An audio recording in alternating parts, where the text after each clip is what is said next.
Aha. Hoho. Du bist so. Oh. In den letzten 2 Stunden habe ich mich fast zu Tod gefürchtet. Du, ich bin richtig froh, dass du da bist. Komm, sitz ab. Hey, aber nicht auf den Stuhl, der kann. Aber es war zu spät. Schon ist der Stuhl zusammengekracht am Boden gelegen. Hey, pass doch auf! Nicht aufs Bett! Aber auch das Bett ist zusammengekracht. Jetzt ist der Mark Twain richtig wütig geworden. Also los mal, das ist doch keine Art und Weise. Zuerst stolperst du in meiner Wohnung um und bringst so unheimliche Gespenster mit, dass man fast stirbt vor Angst. Und jetzt laufst du da in einem Kostüm umeinander, wo man sich schämen muss. So etwas sieht man ja höchstens im Theater. Und jetzt machst du mir auch noch alle meine Möbel kaputt. Also du solltest wirklich alt genug sein, um dich anständig aufzuführen. Jetzt hat das Gespenst auf einmal angefangen zu schwätzen, mit einer ganz traurigen Stimme. Also gut, ich mach keine Möbel mehr kaputt.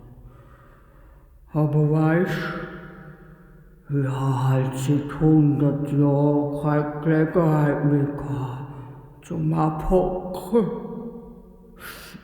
Keine Gelegenheit mehr zum Abhocken.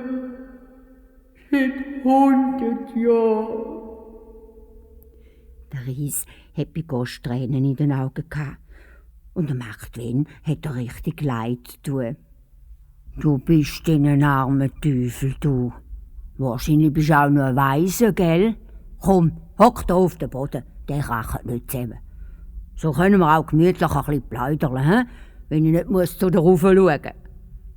Schau, du hast auch eine Pfeife. Der Ries hat sich die Pfeife angezündet, hat sich eine rote Bettdecke über die Schulter geworfen und sich die Blechbadwanne, die in einer Ecke gestanden ist, wie einen Helm auf den Kopf gestülpt. Er hat die Beine übereinander tun und seine riesigen Füße gegen das Feuer gestreckt zum Wärmen. Hey, was hast denn du an deinen Fußsohlen? Die sind ja ganz durchlöchert.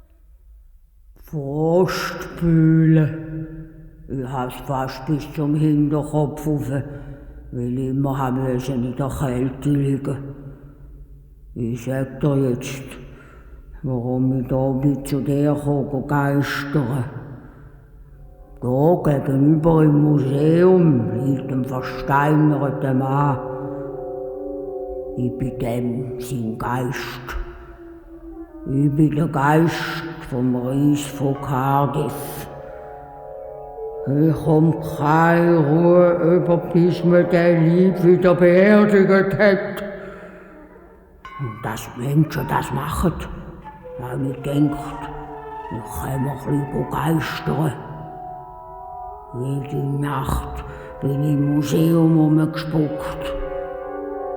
Ein paar andere Geister haben mir dabei Gesellschaft geleistet.